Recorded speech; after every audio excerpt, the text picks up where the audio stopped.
We usually talk about the trauma and the PTSD later on, though. We got a segment especially for Oh, perfect. that. I got cigarettes with me. It'll be okay.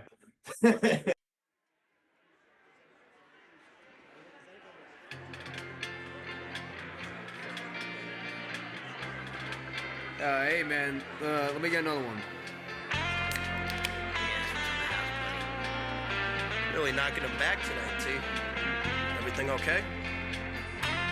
Just going through some stuff. I'm surprised nobody told you. Yeah, no one told me anything. What's going on? Dude, where do I even begin?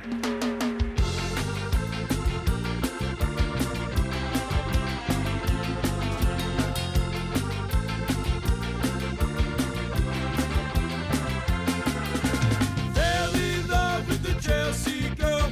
She ain't my girl no more. Took my car and that hit the road. Crashed into a telephone pole.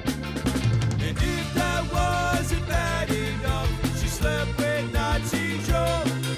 She ripped my heart out of my chest, stumped it out with the steel toe.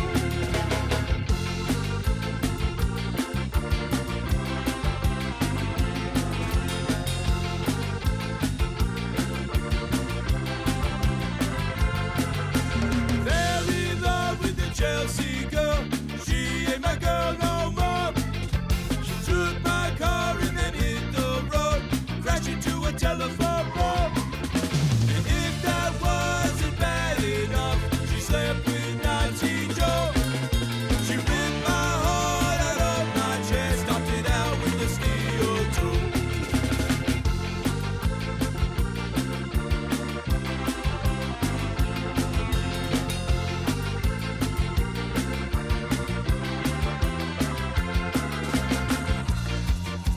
Damn, dude, that really sucks.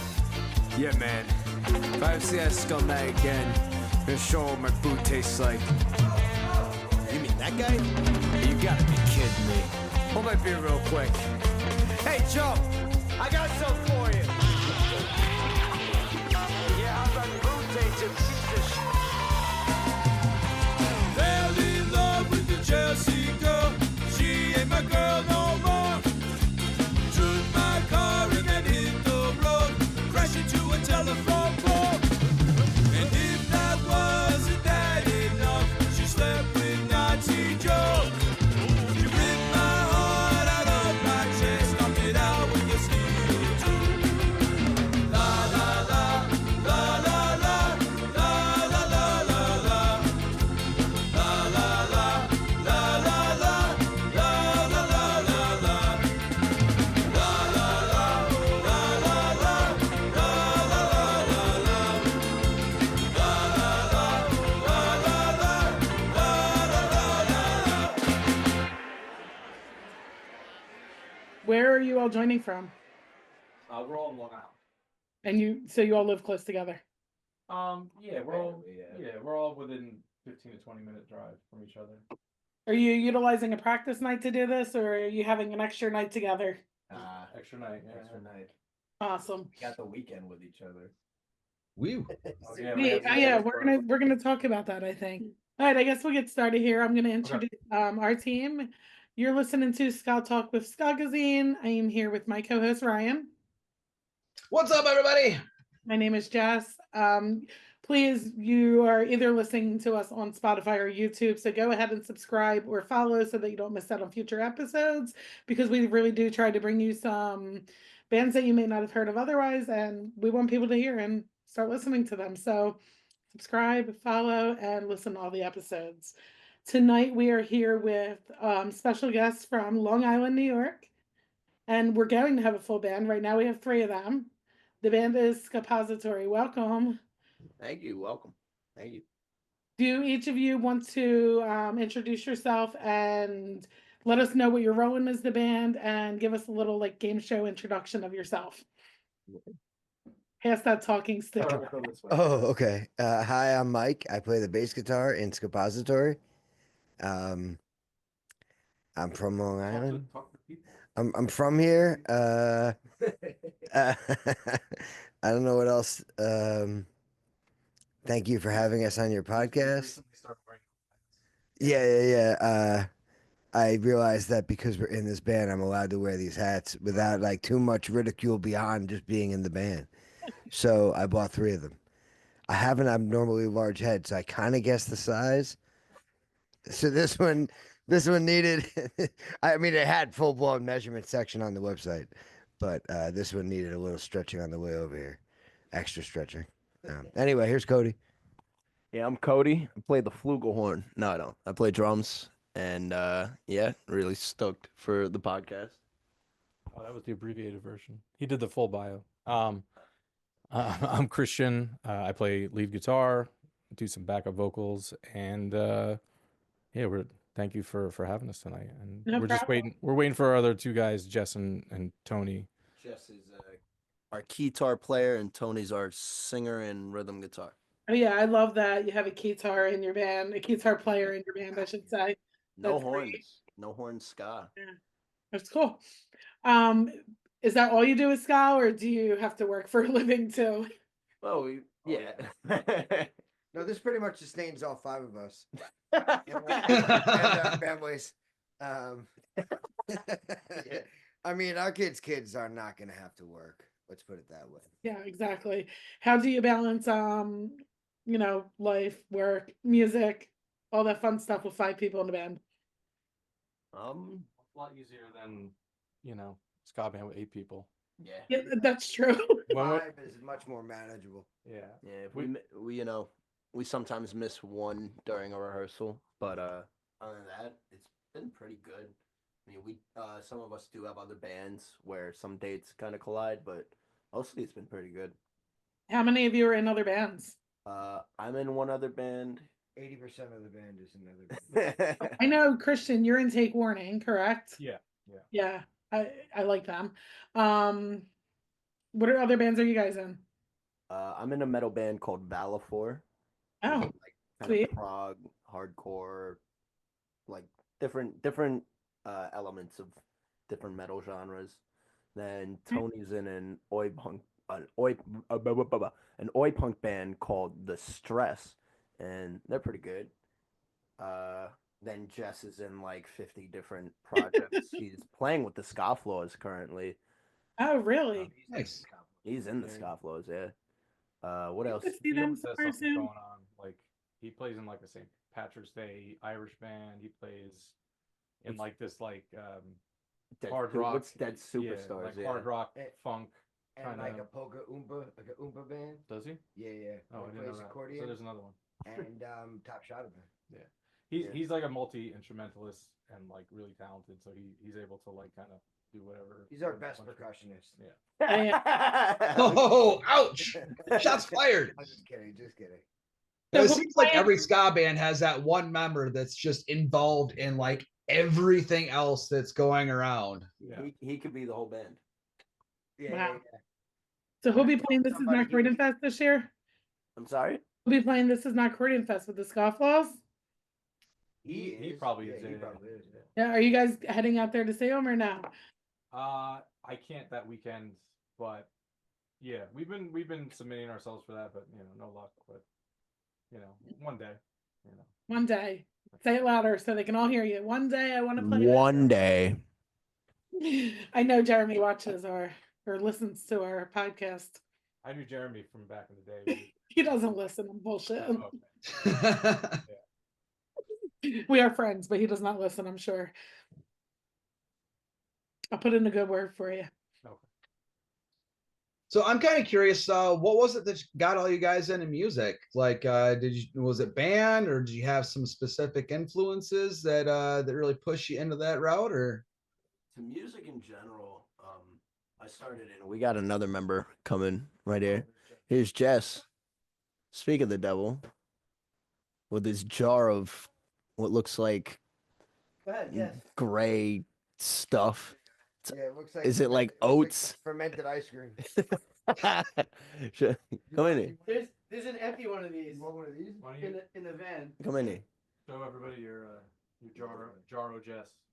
Jar. It's probably healthy. It's most likely It's like like- 95% healthy. Here. There's a full mason jar. I always fill up a blender. When I make a smoothie, I have no self-control, and it's always way too big. So I filled up 2 mason jars and I drank one on the way here. And now I have one for your I hear that you have no self-control when it comes to how many bands you're in either. That might be true. So yeah, this is Jess, the guitar player we were talking about. But back to your question, I know what got me into music was school. Like I played. It would have been great if I still played trombone after 4th grade, but no, I moved to the only thing left was percussion. And then as soon as the teacher taught me how to do like a drum roll, I was like staring at the walls if I just hit a joint and just staring, just. And then 14 years later, I'm still playing drums. So. So what I miss? Nothing really, just the introductions, intros. you know. Oh, you gotta give yourself an Take intro. this We thing. did it for you. Oh, well, then I got one. You know, we said. What'd they say about me? Anything good? That you are in too many bands. Okay. We We didn't need say to make too more much. time for Very humble. Skappository. Ensemblically humble. No, they actually said really good things. Yeah. Okay. You have to listen to find out, I guess. I'll have to retune in after. I'll catch up. Subscribe to YouTube, follow on Spotify. So Skappository was like written in the stars way back when then, huh? I guess so, yeah. It was meant to be. It's crazy because like these dudes are all fossils. They're in their 40s, and I just turned 24, so and Tony's 26. It's great though having. And he's a little child. Yeah, I'm a small baby man. I mean, mature? Mature. Mature. No, I'm just busting balls. Fossil. Would you say that these guys are good or bad influences on you? Yes. That's a good answer. They definitely are. You know, we've had our parties, but Jess has got me into like eating healthy and like eating proteinous foods. and, like, Proteinous, yeah. wow. Gotta get the protein. yeah. I'm a good influence. You hear that, world? You hear that, mom? Only time that'll ever be said ever in public. But yeah, it's an influence. Not good nor bad. It's an experience. Mike, Sounds how's like life. music? I I played mean- the clarinet. I played the clarinet in like 5th grade, and they told me it was gonna be like a gateway to the saxophone, but like that's bullshit. Someone's got to play the clarinet, and I had to play it, and I played it for like 2 years, and you know, like 100 reeds later, I was like, Mom, I gotta play something cooler than this. So That's super cool. I asked her to buy me a bass guitar, and then she was like, "Only if you take lessons." So she made me take lessons for like 6 years. But that was in like 6th grade. But you know, not as good as the time would suggest. But that's how I got Oh, into you it. being modest. That's how I got into it. Thank you, Mom, and the clarinet switch. For being willing to give up that Yeah, expensive too. ass instrument. It was one or the other, man. You'd be able to pick up a sax and do some extra Who said I some can't? stuff. So what about you, Christian? How'd you get into music? I guess way back when, yeah, I grew up playing the cello. My grandfather was a cellist, and I hated it. Cello. But yeah, I have a picture of him up Show there. that foot. For context, I don't know.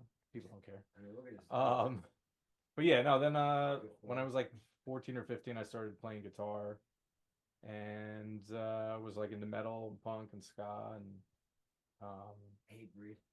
Hatebreed. Hatebreed was big then. I love Hatebreed.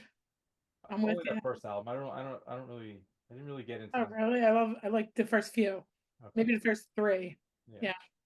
But yeah, I got into ska mid 90s, like every other old person. But no, actually, my first ska show was the Stubborn All Stars. So coming full circle, well, it was Stubborn All Stars and the Boss Tones. And coming full circle, it was cool that we got to work with King Django on we covered his song Precipice for his comp, and then Stubborn Records 35th anniversary Yeah. compilation he was Still doing. Stubborn. And then recently, hasn't been released, but we got him to do a little guest Oh, on sweet. one of our tracks. So And he killed it. yeah, it's really good. He Not asked for like a surprised. little featured vocal spot, and he went in there and gave us one. Looking forward to releasing that. Could spill that all over the carpet. Ever since. Are you gonna play This Is Not Croydon Fest with the Scoffballs? Yes, yeah, and Okay. actually Stubborn, I believe, is playing that too. Yeah. Are you guys playing on the same night? Or are you gonna be there? That's a good question.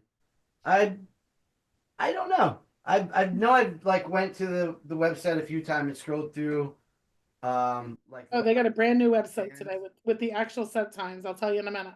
ooh, love it. Oh, so they're playing Saturday, but you're playing Friday. Friday, right? They, Okay. I'm pretty sure you get to go all weekend if you want. Yeah, that's true. It depends on. I don't think we've even really planned the driving arrangements yet, but that would be fun. Maybe I'll just go myself. We'll be there. The whole SKAgazine team will be there. There's actually Very cool. 6 of us. I will see you there. You guys are located near Philly, I think, right? Oh yeah, I'm like 15 minutes. Well, I am. She is. Like 15 minutes away from the venue, and Ryan is actually in Michigan, Oh, like 2 hours from Detroit. But his Detroit is like his scene right now. I'm working on building one here in Central Michigan, but it's been an uphill battle. I've got a 100-year-old historic theater that I've been working with, trying to get shows set up in there. It's community owned, so it's not affiliated with Live Nation or anything along those lines. And it's the money is going to be going back into the community that sets up plays and different productions for people in the community. So it's going to be pretty awesome once we get the ball rolling. nice. Is that Very is cool. that Grand Rapids? Is that where you are? Or Mount Pleasant. Mount Pleasant? Okay. Let us know when you get that running. We'll come down. Yeah. Absolutely. I got a list of people that want to play this Yeah. place now at this point in time. I got a cousin that does lighting too, so I'm hoping we can get something pretty badass set up there. Yeah.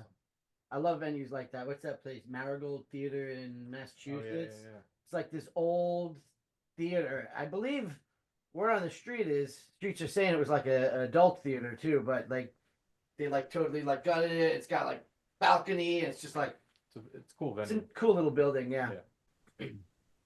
Good spot for shows. Eric Coles from, was it 413 Ska? I think it is. I think He so. does those shows up there. He's a good guy. Nice. Jess, how did you get into music? Me, I hate music. Yeah. I started playing piano when I was like 7, and I never stopped.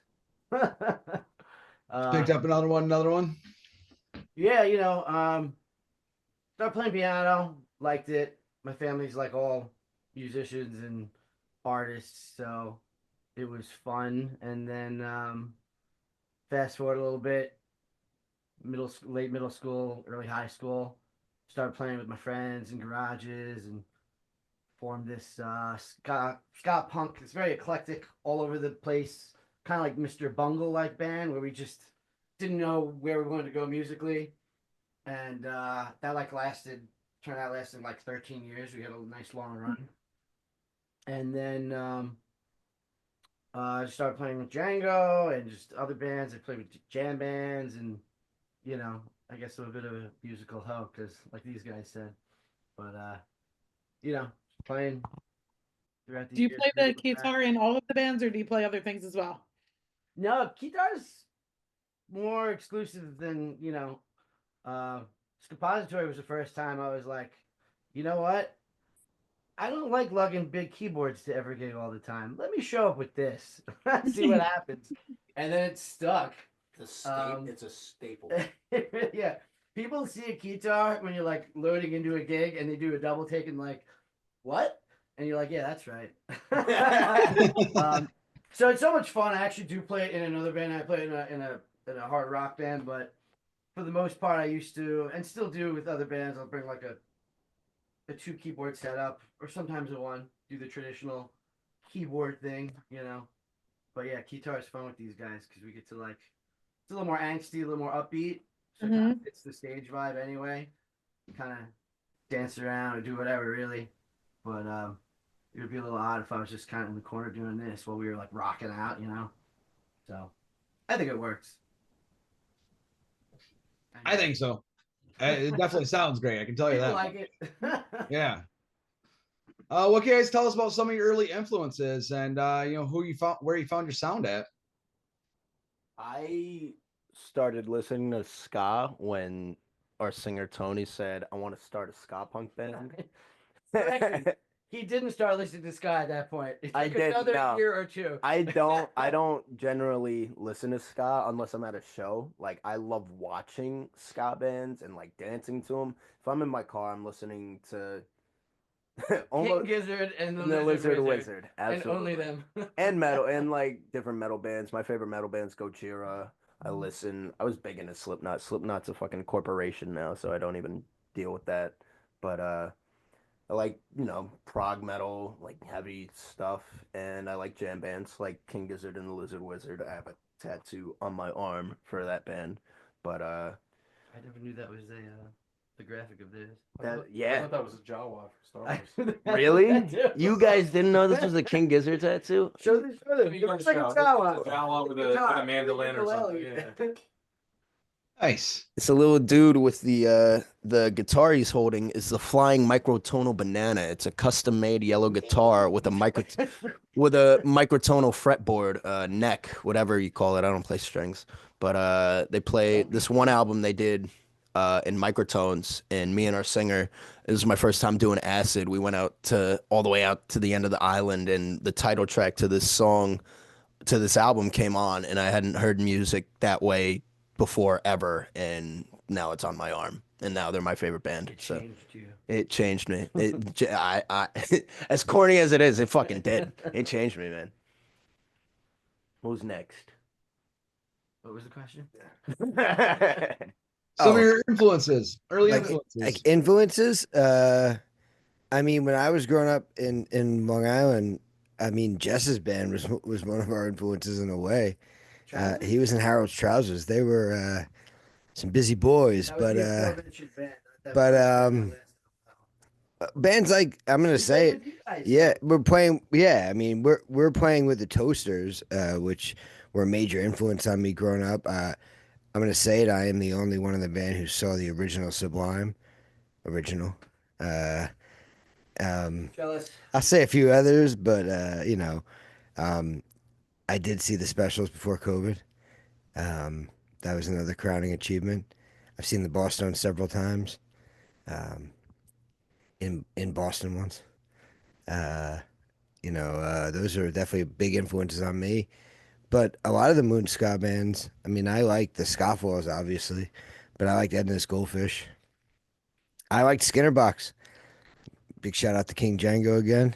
And that was those were kind of the big influence. I heard a band this week that I thought was pretty good. What are they called? Death of Guitar Pop. Oh yeah. They were vicious, man. That's a great band. Oh, that was in our thread, wasn't it? They were mentioned in the Do the Dog SKAgazine, and I checked them out and I was like, oh. Ooh. Send them a track in the group thread to listen to them? I did mention that we should all listen to them in the group chat, I didn't yet, but I will. There'll be an influence. There'll be an influence on you. But that was like those are the big ska influences, but I think we liked everything. I mean, me and Jess went to Woodstock 99. There was some garbage pile climbing on Jess's part down at Woodstock 99. Neither There's a stock photo that they've used in 2 documentaries of me and my buddy sprawled out on just a sea of garbage in the field. neither of us got trench mouth. Mom's proud. This was probably before my conception. 99. You tell me. But I don't like thinking about that. yeah. I mean, I love Rancid. I'd go ahead and say that. Rancid's a big influence on me. I love Bad Religion, No Effects. But I like H2O and Baptist Souls too, and Glass Straw, and Sound Majority, and bands from Long Island. All right. Yeah, I'll just keep naming bands if you guys want. I mean, I'm sure bands would like it. Maybe cross promotion. Sure, Eddie's happy. Give us hey Christian, what's a big influence on? I mean, Jess, what's a big influence on you? You already went a lot.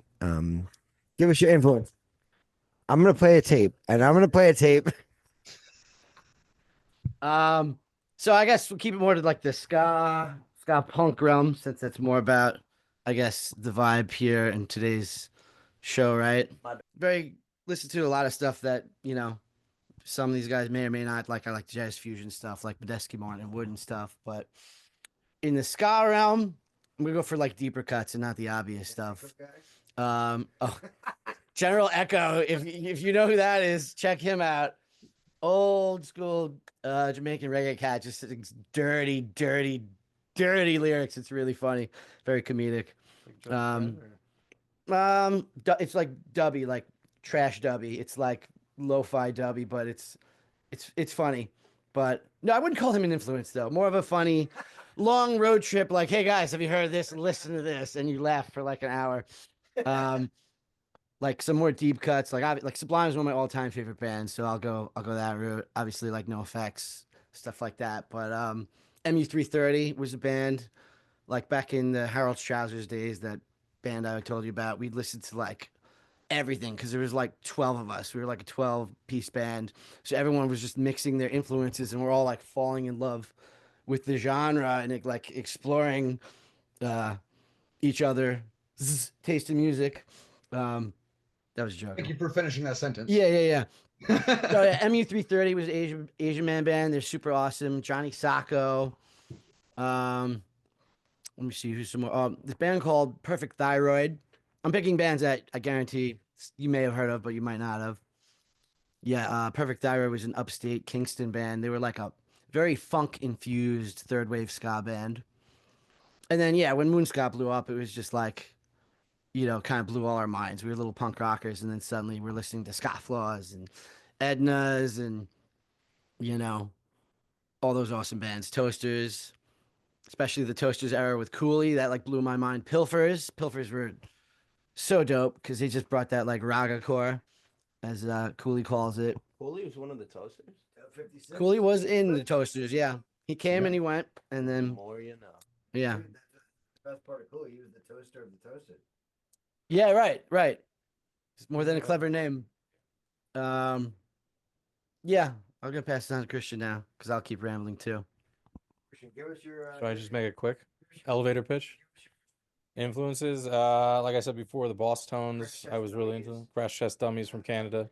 This is Crash Test Dummies live. So Creed, right? It's funny that you You're a big met. Creed guy? I I'm a big Creed guy. I do have tickets to go see live. dude, Yeah. Creed? You know, Not I Creed. remember No, those no, were not Creed. Live singer. Nickelback? I did like live. That one album was really good. Throwing Copper. But anyway, I Throwing agree. Copper That's was a great album. quality album. That is a good album. But as far You as celebrate Creed's. entire catalog, no, that's this guy. I couldn't just be a poser and listen to their like hits. I had to do some deep dive, and then they have a song called Bullets that starts one of their albums. So anyway, back to ska. But yeah, no, I actually grew up in Jersey, so probably had different local influences than these guys. However, I do remember one cool guy. That's pretty One cool good. guy were my bros. Still talk to those guys. Day 19, Taxi Cab Samurais was basically who? Bugsy. Oh, Long Island. who else? The Royalties, Heft.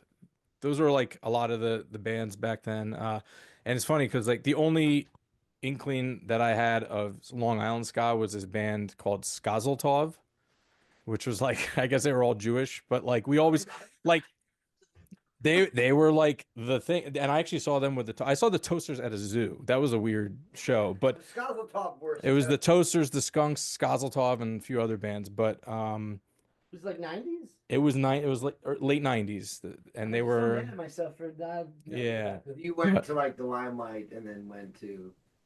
I don't think I ever went to the Limelight, but yeah. But Skaziltov, yeah. But that I always liked that name, and then now we're in a band in Long Island called Skappository. So they passed the torch to us, I guess. I don't know. But yeah, so So a couple of you guys live close to each other. It sounds like some of you known each other for a while. Like, how did the band as a whole come together that made this a thing? Well, the OGs would be Cody and Tony were friends. They were in bands together. Yeah. They were kind of, I guess, the founding fathers, right? And then They wanted to start. Tony a ska did say punk he'd be band. here a few minutes after 8. yeah, it's like It's 8:30, but quite okay. a few minutes after it. But We'll We'll speak for him. yeah. Yeah, me and Tony, Hi, my name's Tony. we had a band called Sheep Surveillance that was like a hardcore punk band, and we did some cool stuff with that band. We opened for like Agnostic Front, which he just opened for Agnostic Front yesterday with The Stress. But we did some pretty cool stuff, and then that kind of faded out, and then Tony came. We were doing his. He writes some pretty good like solo songwriter country acoustic stuff, and then that was a little phase, and then he wanted to do a ska punk band, and I'm like, all right, I'll get into that, and so It's like a whimsical idea, right? Like, hey, you want to start a ska punk band? and I'm just like, oh, okay. And we met Jess playing accordion. We met At that puppet theater. we met you before that, and then we asked. He But I met don't you remember before that. I remember the puppet theater. Exactly. There was this place called the Long Island Puppet Theater, and we had a big show. That was my first show with my band Pincushion at the time, That was your and first show? with Pincushion, yeah. I didn't know that. Not ever, but with Pincushion, yeah. Yeah, yeah. And me and Tony's acoustic band played, and Jess was walking around with like this like mask on, just playing Like a Phantom of the accordion, Opera, just White mask. walking around. And it was so funny, and I never thought he would be like, one of my closest friends in this fucking band, But then we put out a Facebook ad for horn players, and Mike, our bass player, answered. And I'm like, this fucking guy. I didn't play any horns. And we're like, I didn't even mention that. I couldn't have played clarinet. I was first C clarinet 8th grade, St. Dominic's Middle School. Now the truth comes out. But no, I'm kidding. and then we needed him anyway, and so we were doing the 4-piece for a while, and then Christian was the Now last that- member. It was like 2 practices. Yeah, I don't Still remember. calls himself the new guy. Yeah, It was yeah. like 2 practices. I think. Christian went from the noon guy to the band dad.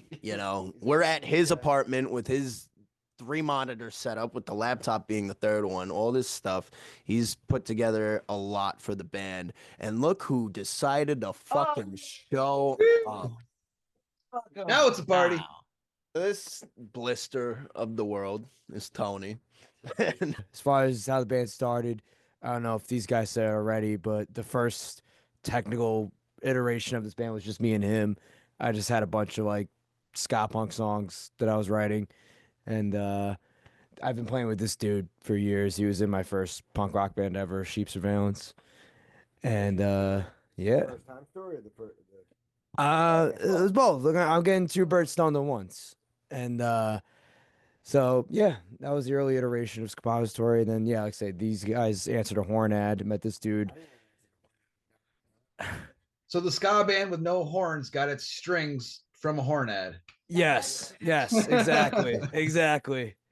I know. No, and we get crap for not having a horn section all the time, but some of the best ska bands, in my opinion, don't have horns. So, I get crap for that all the time. Well, of course. I mean, look, there's lots of things to give us crap about, and the not having a horn section is definitely towards the bottom of the list.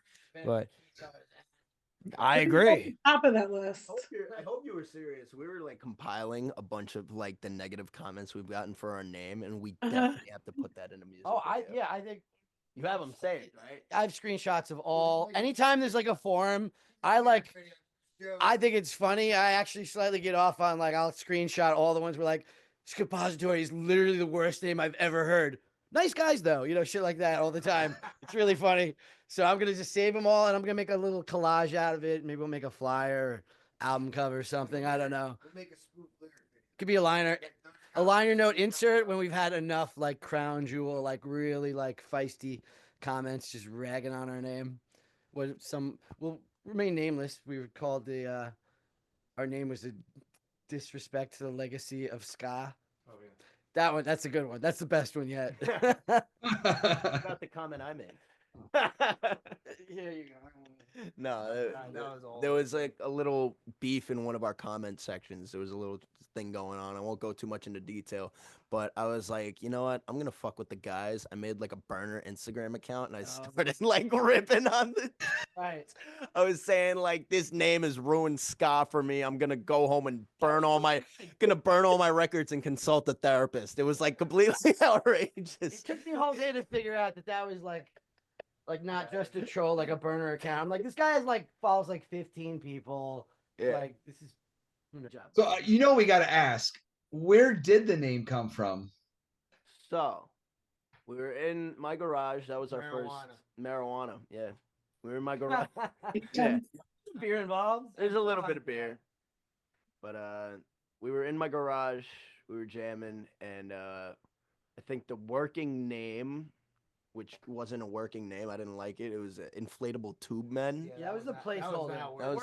That was the placeholder. That lasted like one rehearsal, right? Like I think so, yeah. And then Jess said we need to like shove ska up people's asses like a ska suppository.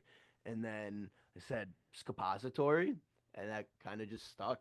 actually, I remember saying it first, but we seem to That's not because remember that. I don't want to. Yeah, I don't want to take full credit I for. don't know if either one of you should want. I want full credit. I'll take it.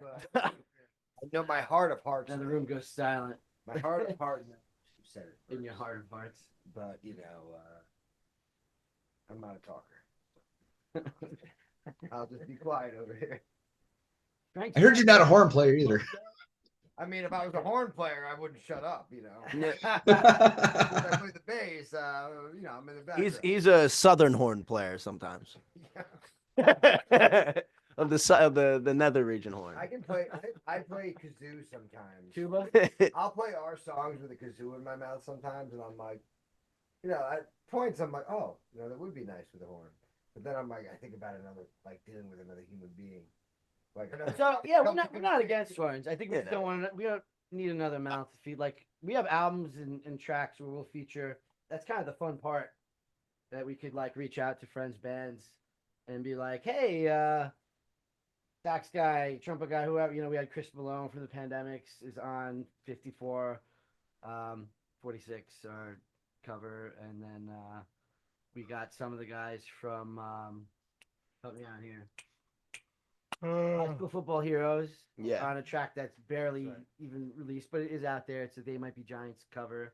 And then we had, was it Nick from, he's on that too? Nick was from One Cool Guy. Anyway, point is, it's fun to reach out on special occasions when we go into the studio and make a hard copy of a song that's going to kind of be out there and be like the final version, and just be like, cool, let's have some horns as like a spice it up. That, and if we're playing with like bands with horns, we'll ask them like, hey, we have this big like open section of a song. You guys want to hop up and do some things? We just played with the Soul Gyres recently, and they actually cover that song, and we did it that time at the show, but we invited their horn section up, and that was a good time. Actually, that's the first time that normally we just say, hey, there's like an open section in the middle where it opens up, where I would normally take like a little lead, and then it's like 2-3 chords, and we're like, you want to jam? And most horn players are like, yeah, that sounds fun. What's the chords? We tell them, and we kind of give them a look, and they come up and they blow for however long. It's usually a lot of fun. The how do you pronounce it? Soul Gyres. Soul Gyres guys. I was talking before I set. Really nice dude, and he like really liked our version of the song. It was the first time that he like studied it. Like, he knew it cold. He didn't just do the solo. He came up in the beginning and did the parts that are on the recording, like the intro and everything. I was like, oh, this guy did his homework. He was like ready to go. That was actually pretty cool. So he surprised us. Yeah. That was Came prepared. More prepared than some of the band members. I mean, it was like... Yeah, what time is it? What time did you show up? I'm on my own time. That's Tony time. I'm on Tony time. This is Mark Van Buren. That's right. I had to fix my sideburns before I got here. That's the meth shirt. There we go. See that. There we go. Okay, New York represent. Nice. Nice. Scoffleys. Oh yeah. I see the RBX shirt too. I love them. Oh, they're fantastic. They're killing it right now. Yeah, they are. They sound better than ever. So, shout out to Barberside and Scrub Ups too. yeah. Like Scoffleys members. Yeah, true. They're killing it as well. Well, You have a show coming up with them or something, right? With us. Yeah, Scrub Ups are playing at Yeah, May 11th at our release show with the Toasters at Amityville Music Hall. Awesome. That's gonna be a lot of fun. And Matamoska? Yes. I'm not sure where Amityville is though. Where in New York is that? Is that near Long Island? Southern Long Island.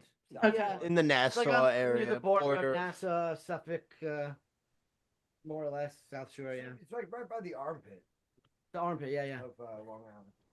Yeah. It's next to the dump. But Before we started talking about your new music, let's talk about your old music.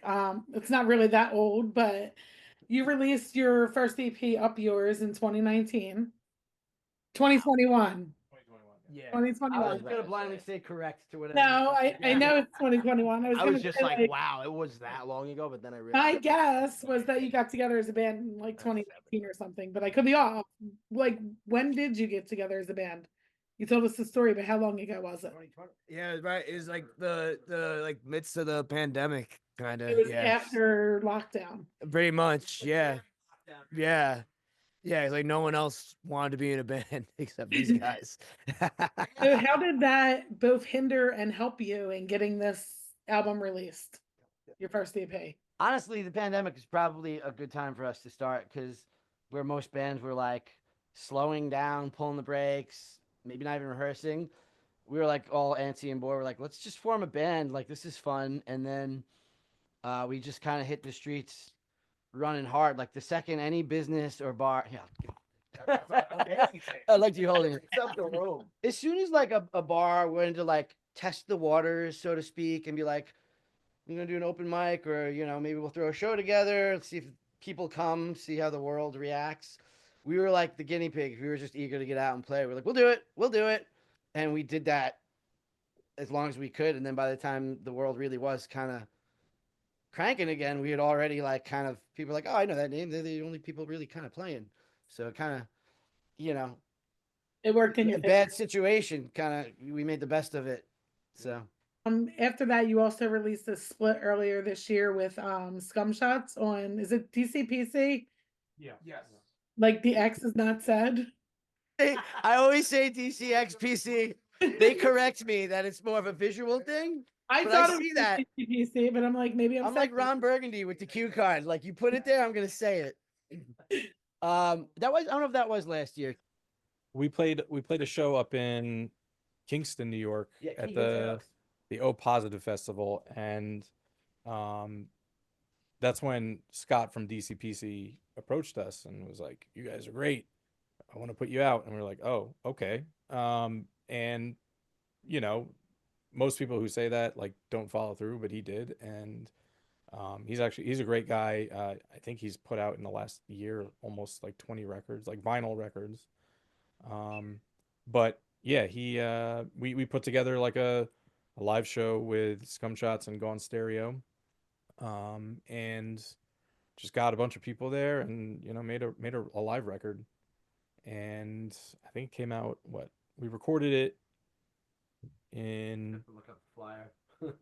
I think it was like February of 2023, and it came out in January of 2024. So yeah, but yeah, it's cool because, like, I don't know, maybe it's not cool to some people, but like most bands don't do a live record until they're like 5-6 albums in, maybe. And I guess we feel like we're pretty tight as a live unit, so we kind of took the plunge, and I think it's a pretty solid live recording for a band that, what did we pay, like $100 for it? Literally we paid like $100 for the recording, and then whatever we paid for the mixing, it came out Paid long. pretty Paid good. The sound man to like mic the drums. Yeah. It was a nice stage setup where we we went into it knowing we were going to record. Everything had like a direct down a mic, and yeah, I think it came out pretty good too, considering Yeah. No, that was newish band. Let's do a live album. Why not? That was the best place to do it too. Is like we're very familiar with Beery's. Yeah, shout out we- Beery's. Yeah, shout out to Shout out Mr. Beers. Beers. CBGBs of Long Island. Basically, yeah. Nah, it's Music just, there every night of the week. yeah, and that's like our usual haunts, So It's where we lurk. exactly, we'll probably be there after this. But, Yeah. I mean, Tom did invite me out to karaoke tonight. Karaoke. It's night. karaoke Oh. night. Let's Plugging Oh. Mondioki was at saying, Mr. Beery's we- tonight. It would be kind of stupid, but kind of cool if we released our tracks as instrumentals with the lyrics so we could do karaoke with Skappository? That would be cool. Let's do it. Let's do it. All right. Bounce It's them out. confirmed. It's not happening. Right now. Go do We it need now. direction. Help us. But actually, to piggyback on the DCPC, we're actually this weekend we're playing the DCPC live. It's his 4-year anniversary. It's also his birthday party. That Rally in the Valley, right? Rally in the Valley. Nice event. He's got. Is this is the first like festival type show he's doing, or? Yeah. And I see there's some sick bands on there, like Girth Control are our boys. We love them. Yeah. I have not gotten to see them live yet, but I will this month. Nice. This will be There is the a band called Girth Control. yeah. Yeah, We just I- played. see, We've never played. I thought we played with. we've never played with Girth Control. We played with My Flat bad, Girth Girther. Control. Oh, Flat Flat Girther, Girth. It gets yeah. me every time. Okay. Well, Girth Control is Shout out RBNX will be there, Different right? bands, guys. RBNX is playing. Our homies. Chum Half Huffer. Dizzy. Half The- Dizzy. After- Yeah. We're actually doing a little mini We're doing tour this this weekend with them, and that's this. Yeah. Yeah, I've been trying to get them down here. We just started actually getting into booking shows, so maybe sometime we'll bring both of you down. Yeah. Let's do it. Yeah. You can do a take warning set too, maybe, huh? Ooh, there we go. double duty Christian. That's another 4 guys I gotta. That sounds exhausting. I've done 2 double duty sets with Take Warning and Skappository, I think, right? 2. Yeah, that was at Is San one of them was City? San City, yeah. Yeah. San City, and then but either way, yeah, it was definitely like a tough gig, but Change your at the clothes in between. I definitely changed my t-shirt, yeah. But actually I'm going to be doing it in July at the That's like festival. band boot camp. Like play with your Yeah, 2 bands yeah. in one night. It's, But this year was the same. after venue. the show, it was just right. I've right. done different venues. Yeah, the same no. night. Running from Queens to Manhattan. Like, how do you do this? I do remember that show actually. Yeah. Yeah. It was- No, but playing 2 shows in a night is taxing, but at the end of the night it's worth it, and it's kind of just get those like happy chemicals going, Happy. Why we do this? in your brain, in the You brain. have any extra? I use them all up. Extra happy chemicals. Have you played the venue where you're going to be playing this DCPC festival? What is it, Rally in the Valley? No, right? I don't think So so. Poughkeepsie? Snapper McGee's. No, No, we haven't Oh, played yeah, we there. haven't played there. Yeah. Is that upstate New York, First, you said? Snapper McGee's. Upstate New York, yeah. Uh, Kingston. Oh, is it Poughkeepsie or Kingston? Kingston. Oh, Yeah. my bad. Yeah, Kingston's like halfway between Poughkeepsie and Albany, so it's from us it's about a 2.5 to 3 hour drive. And how did he find you? He was just at one of your shows one night, or? Just that show. That's It was a cool, festival, because- right, Scott? Yeah, that. The Old Positive Positive. Festival is like a Kingston festival. Hmm. A friend of ours, Laura Hope, puts on from. I'm blanking. What's her name? Lara Hope and the Arctone. The Arctone, yeah, really awesome, like rockabilly group, and she's like heavily involved with that. So we got on that gig, and he happened to be there. And go back to what you said. You said that like when he asked about doing the live recording, and you were like, Scott said that, or you said guys don't normally like follow up on that. Scott kind of had the other way around. He's like, to Christian's credit, he's like, bands always say, yeah, we'll do it, and never follow up. But this guy got like stayed on the horn with him, and within a week he was like, guys, you want to do this live album on vinyl? And we're like, sure. So that was fun. So it's DCPC live, right? Does he only do live vinyl? His inspiration was I don't know if you remember, there was a series called VM Live, VML. And they Uh-huh. were basically like very like no frills punk rock records. Like I think Bouncing Souls did one, Avail did one. Like a lot of them were done, or from what I remember, a lot of them were done at the Fireside Bowl in Chicago. But they were just like really like crappy recordings that they put on little 7-inches, and that was his like his inspiration, inspirado. But yeah, no, he does a great job of what he's doing.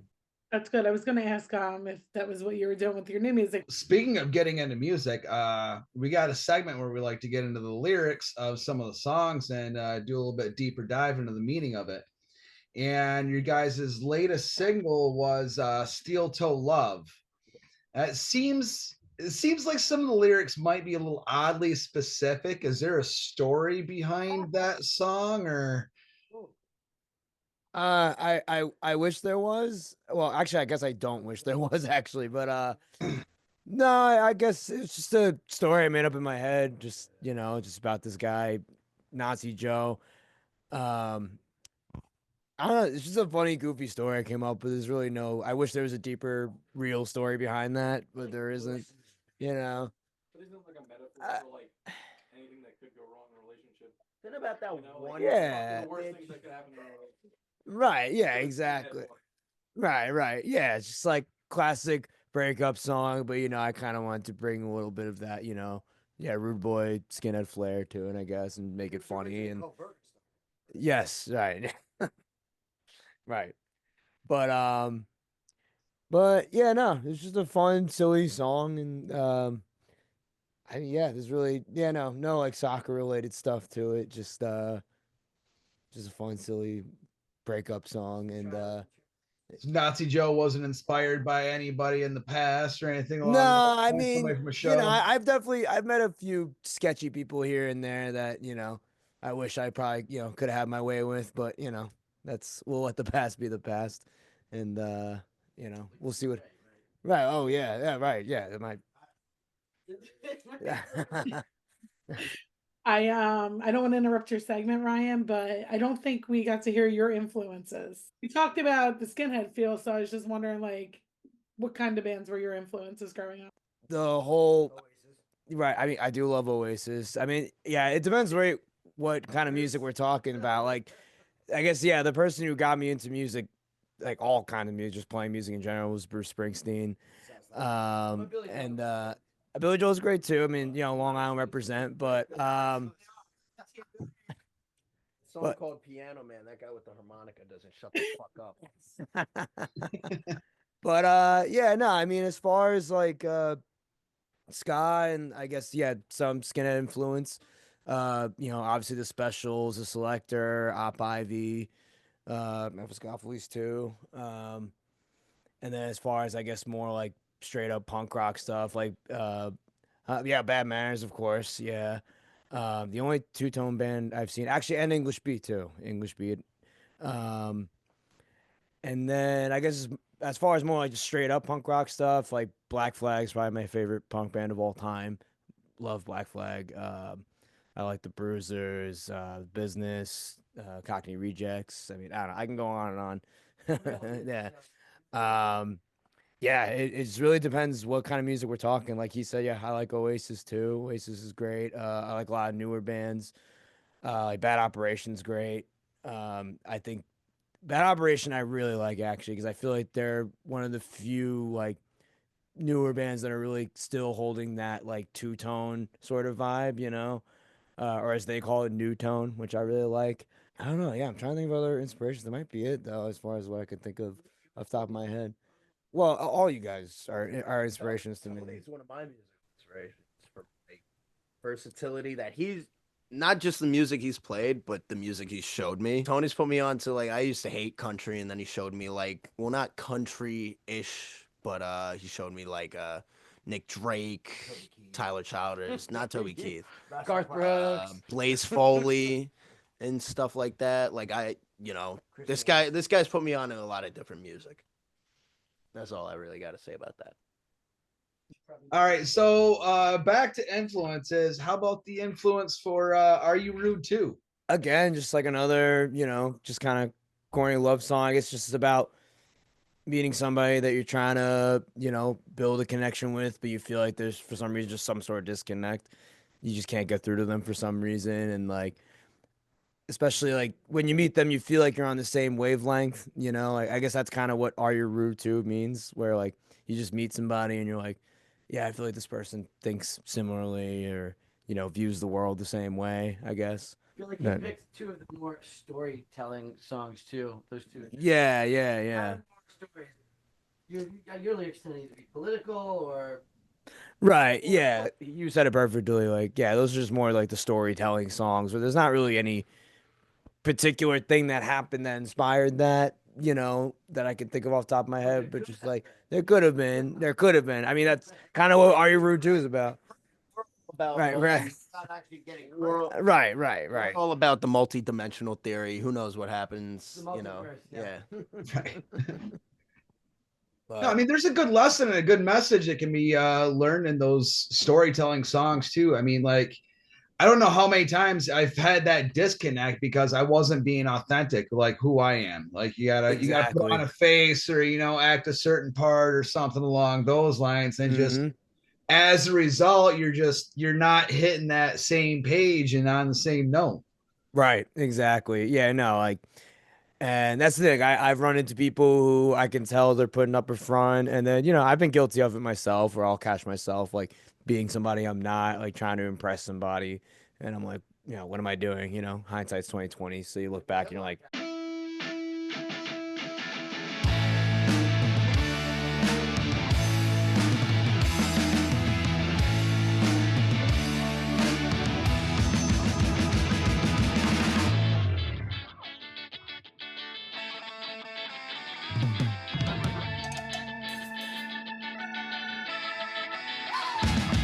Well, to the left and I look to the right, looking for somebody to hold me tight, but I usually end up alone at night, and I lose my mind because I can't find you.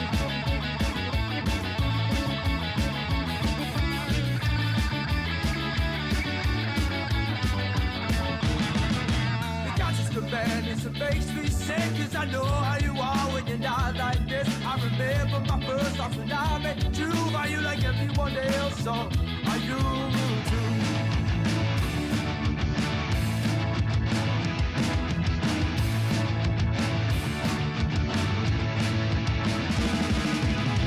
Nowadays everybody's polite. No one even wants to put up a fight. They go on and on about their lives, and it's usually boring. They keep on talking and it makes no sense. I think they're wondering when it's gonna end. If I hear another word out of them, I'll just start storming.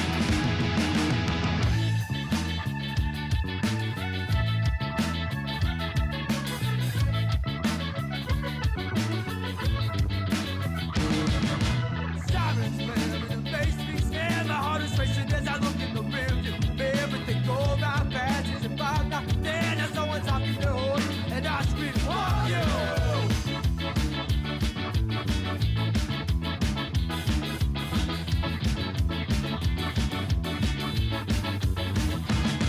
To get caught alive, to my surprise, she was pretty as there. I seen her my whole life. She cursed like a sailor, my heart skipped lies, so I asked her, hey, babe, are you rude too?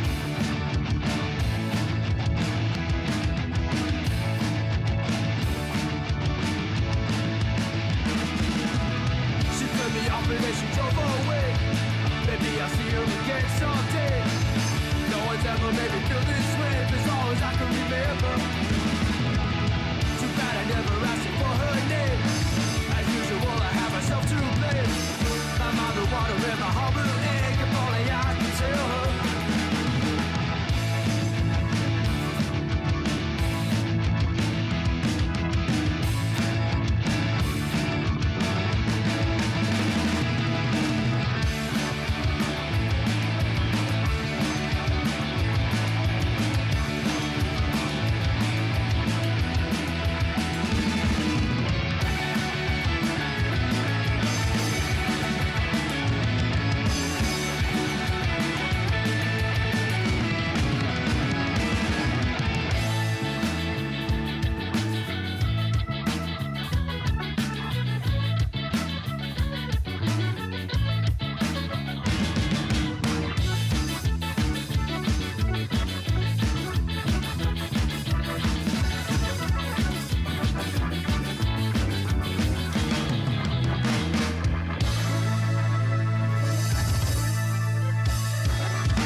song's about posers. That's what the song's about. Fucking posers. uh, So what about funeral? Is a little bit more meaning to funeral? I mean, yeah, funeral just, I always introduce the song when we play it live saying like, the song's about knowing who your real friends are, you know, and I guess kind of the same theme as Are You Rude Too? Just people like putting up a front, like acting like, they're your buddy or whatever. And then, but when shit hits the fan, who's gonna be there for you, like, and I guess funeral is a very extreme example, but yeah, just about knowing who's gonna be there when, shit turns awry and just knowing who your real friends are. It's like just taking a serious head count so that so that your loved ones can plan accordingly. Right. Make sure you have a good life insurance policy. Yeah. Enough food to feed everyone. Right. Get a good catering service. Custom built. Start putting a down payment coffin now for people before that are inflation hits. 5'1" and under. We actually we were gonna pitch it to like a Prudential or like a life insurance commercial, but they didn't take it, so we just figured we put it out anyway. Right. Yeah. We're still trying. Yeah. So any insurance companies that are possibly watching this or listening in, hit us up. Who's You gonna have a show better up to chance your of Your next funeral? single. I'm telling you, you have a better chance of a funeral director watching this, and he will. Am I right, Ryan, or am I right? He's not lying. We've had more than a couple on here. Oh, wow. It just happened to be in bands as well. So it's crazy. What's really weird is when we get them on at the same time and they start talking shop. And That's we man. were like, whoa, that was a bad idea. One dead guy. Yeah, I can't even imagine. Jesus Christ, I couldn't do any of that shit. So how does the creative process usually work for you? You usually write the lyrics first, or does the music come first? Or are you all writing your own music? I mean, as far as songs that like I bring to the band, like it could be either or. Like sometimes I'll just have a melody in my head and I'll play that for a little bit, and that's I guess whatever lyrics pop in my head, I'll go with that. And then sometimes the lyrics come first. Like I'll just think of like like a catchy chorus or something. But usually, I kind of try to like build like the foundation of the song, and then I show it to these guys, and then they kind of just do their own thing over it, and from there we kind of write it together. But like I say, like Christians wrote songs for us too. Jess has, like everyone has had, like that's what I'm saying. Yeah, everybody has had some sort of creative input. But yeah, as far as like when I write songs, yeah, it's just I try to do the bare bones and then just let these guys do the thing over it. Is it a little bit easier dealing with just the 5 of you rather than having like 8, 9, 10, 11 people in the band? Absolutely. Yeah. Yeah, absolutely. Yeah. 'Cause if we did have horn players, that would make things a lot more complicated. As you said, just more mouths to feed and just, No, seven men in a room and just that sound of dissonance shaking down the fucking block. Beer farts and egg farts with me and Jess. I don't know how we got to beer farts and egg farts, to be honest with you. I kind of got lost. 7 dudes filled with, the smell of them and then the Right. smell of bodily functions. Well, creativity in a room. The smell of creativity. Well, it comes after Easter Sunday, don't you? Egg Fart Monday. Ah. That's every fuck. Well, we talked about your album release coming up. What is this new music? Fill us in. Is it an EP, an LP? When is it being released? What has gone into making it? Tell us all the things. Well, I know it's gonna be an EP. As far as when it's gonna be released, maybe you want to take. Because you don't know. I have no idea what's going on. I'm the floor salesman. I sell all the cars. No, so it's going to be a 6-song EP called "For Your Health!" Exclamation point.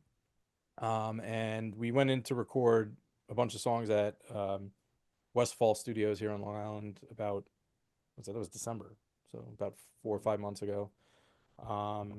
And well, actually, we recorded the drums there, and then the way we record everything is we recorded the drums and then we all do it kind of separately at our homes.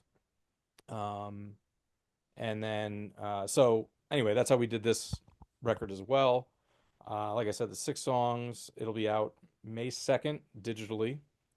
And then our release show is May 11th at Amityville with the Toasters, Madam Mosca, and Scrub Ups, and we're gonna also release it physically just on Compact disc. Coaster, basically. I didn't know it was digitally coming out earlier than the CD. Well, all right, so it's digitally coming out earlier because it's Bandcamp Friday on May 2nd. So we re-recorded Funeral for it. Yeah. We did 11 songs, but we clustered them in groups of 2 to have 2 EPs consecutively. We clustered them So twice. yeah, this first one has one old redo. So we did Funeral again. It's a little different now, so we figured the evolved version deserves a recording. Plus, the fidelity of the recording is way better than when we first started recording. So we got a redo, and it's all new stuff. This one Awesome. is very this EP is a lot more ska influenced too. It's like, I mean, we do have a lot of punk on it, but it comparatively to the next EP, one, yeah. which is a lot more heavy hitting hard metal hardcore. More ska core. Yeah, it would be more ska core, but this one has more kind of, I don't know. Yeah, like Steel Toe, the single, doesn't even really have a punk bridge or chorus or anything. It's kind of like, yeah, it's kind of like, third wave the whole way through or whatever. Yeah. And there's the other, well, I don't know if it's not going to be a single, but the other popular song is sometimes antisocial, always anti-fascist. I don't know if you want to talk about that. Let's give them a taste. No, we don't have that, dude, but it's We don't- basically, it's still currently in the mix, but as much as we are a storytelling band, we're also a political band, and we don't stand for fascism and what's basically going on in this day and age, and so we sing about it. Yeah, that and being antisocial. Yeah, that too. Well, that's why we play ska and punk rock. Mm-hmm. Exactly. It's like we're gonna play the song and tell you how we feel, but only while we're singing the song. After the set, we want to smoke and get the hell out. No, I'm kidding. I'm kidding. No, I like talking to people. Yeah, we Sometimes. don't talk to our fans after the shows. We just leave. Put that into the song just to like No, anti. we're obviously kidding. Like too much access. They hang out with us all the time. Right. They can catch us at beers. They have been. We just have friends. Our fans are like, I see you everywhere. We have some of our fans have become our friends. Shout out Ray. He was there for like our first few shows, and then all of them Yeah. after that. And AKA the Banana Man. Now we're just a true friend. Wait, which Banana Man are we talking about? Is You it? used to show up to all our shows in a banana costume, and you just. Oh, so he's not the real Banana Man. He's your Banana Man. He's our Banana Man. It's so funny. There's always got to be a banana at a ska show, though. Right. well, now we got a pickle. Oh, that's even better. Shout out Pickle Pete, Mikey Homan. Fucking, he's the real dude. He's been coming around to shows. He just released an album too. I think it's called Dill or Die. Okay. And he's a really cool dude. Kind of met him in more. There's like a younger local scene called well, they're promoters now. It's between the Cave and Sweet 208 on Long Island. They're like, it's not like a super younger crowd, but it's a younger crowd, and Very DIY. very DIY. They had one place was at our boy Joey's house. It was in his basement. That was the Cave. that was And one then- of the best shows we ever played. That was insane. That was a great show. Yeah. That was Like, yeah. the basement was literally probably no bigger than this room in here. It looks like the basement in Fight Club. It's just like Yeah. stone bricks and like those like The kids metal showed up. beams, and you just like people are hanging from like The f- ceiling. Oh, The yeah, f- people like the f- crowd surfing, hitting their heads Yeah, yeah. on like poles. The and stuff. floor Like, would It's s- like a raucous like the floor would keg sweat. party. yeah. And then Sweet 208 is like they were doing this in Ronkonkoma in an office building. It was literally the Sweet 208, and they had shows there, but a bunch of young kids ruined it by not respecting the space, Breaking stuff. breaking stuff. Like the last show there was a bunch of 15-year-olds roughhousing in the fucking hallway, and they push each other into the wall, make a giant crack. And then for the sake of money, they kind of they didn't get evicted, but they were like, we can't have shows here anymore. But now they're a promotion company. They just do like they'll book Shakers, Sand City, other places on Long Island that we like to play. Cool. How did So that, we're that talking- related? That related to Pickle Pete. That's how I met Pickle Pete. So we have a pickle now, not a banana. And there's hot dogs. I have a picture of a hot dog with Jay Navarro at This Is Not Creative Fest last year. Yes. Yes. A lot of food at Ska shows. Yeah. So we're Pizza talking and mozzarella pickles. sticks. Why is there not a freaking mozzarella stick in the crowd? Don't even get me started. Tony loves that now. Brian, that's your There's job. probably a mozzarella stick costume. I'll look it up. You need I was- to show up as mozzarella sticks, Ryan. I might be able to pull something like that. But no, we're talking pickles, we're talking bananas, we're talking hot dogs, we're talking venues. We'd Eggs. like to talk skenanigans and get into some tour stories and some shit that's happened on the road. I'm sure you guys have got some good stories. Oh, I have great. I don't even know if I should say the first Do one that it, just do came it, to do my it. mind. Yes, you should. We love it already. It involves you, a T-shirt, and one ball. Oh, I don't know what he's talking about. I woke up to that. Just plead the I fifth, saw man. that. I woke up to that. We don't have to say What about who. there We've was? done some like mud bathing at Froggy Days Music Festival. Mm. Oh yeah, yeah. That- That was a lot of fun. Just on probably various drugs and alcohol, rubbing mud on our faces and stuff like that. And also, Froggy Days. Were you? No, it wasn't the first time. I just remember like the first Froggy Days, like we're about to play. It's a nice sized festival, a lot of people. Like this outdoor hangar, and he just looks at me. He's like, "Yo, those mushrooms." Oh, yeah. We were. Like, cool. Have fun. didn't you see yourself in the crowd? Yes, actually. Oh my God. Yeah. So yeah, I think it was the first time we played Froggy Days. Yeah. And yeah, I had like a little bit of shroom chocolate, and I was trying to time it so that by the time we got off the stage, it would kick in. But of course, me being a dumbass, it kicks in like just as we're going on. And normally I'm very talkative during our sets. I'm like talking shit, whatever.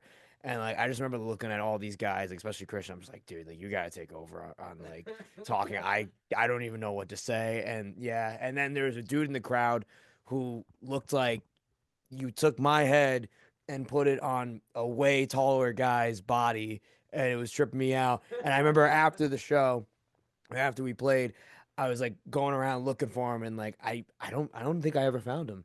So yeah, so that's the whole mystery. It's like, was he real or who knows? Yeah, that was pretty wild. Yeah. I lost my dog once. Oh God. They lost their dog in the car.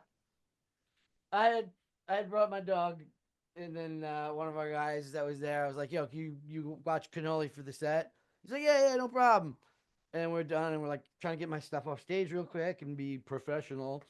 And then next thing I know, I'm like, "Yo, where's Cannoli?" And they're just like, That was fun. He was sitting in the van like a good boy, just waiting for me. But They didn't we see didn't him. know that at the time. Mhm.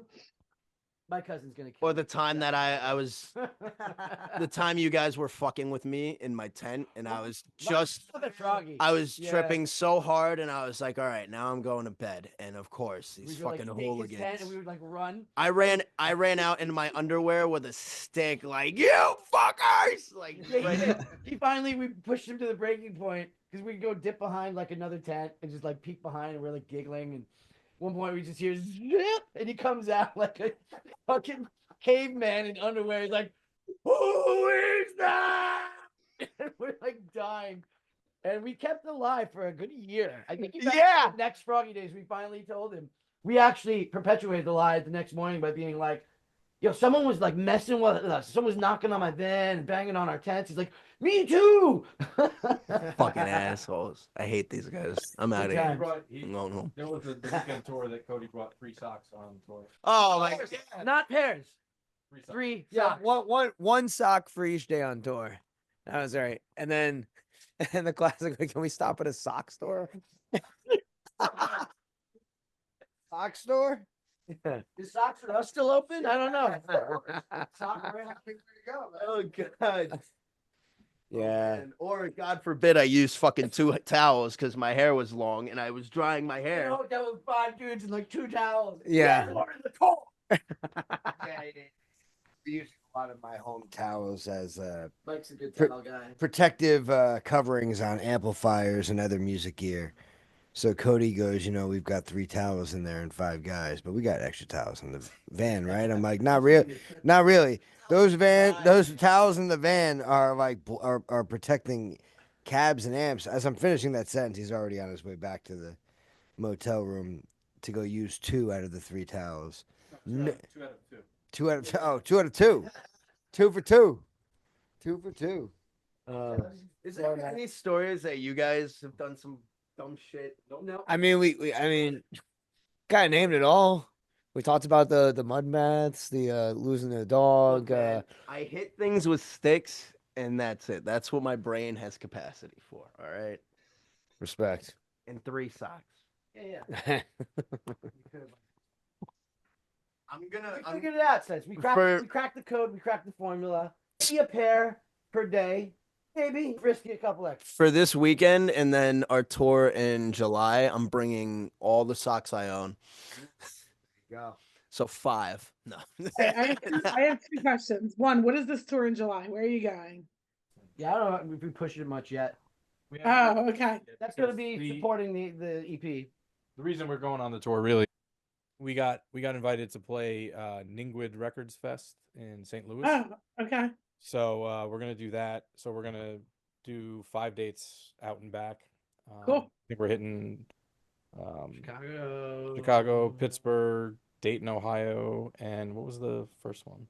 St. Louis is the main Youngstown, Ohio, Oh, yeah. and St. Louis. But yeah, so it's just a short thing, but Okay. it's the places we haven't been before, And you'll make more stories.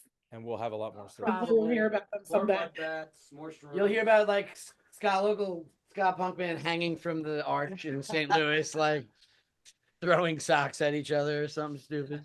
There'll be a lot of. My second question was, have you guys ever done an escape room together? Because I think that would be fucking hilarious. Oh yeah, we That's should. such a good idea. We should make Do a it. documentary out of that. You should. I want to I see did my first escape room like last month, and I didn't do shit. I just sat there and ate the jelly beans while they were figuring everything out. A Skap room, if you will. Yes. Cody Phillips. No, I know. You guys do that, and then I want to hear about it. I think that's a great idea. That's a good idea. film it. We'll like make. We should make a mini doc out of it. I'm just afraid to be in the dark with Jess. That's scary. I could tell the really good one, but yeah. Oh yeah. Wait, what's the really good one?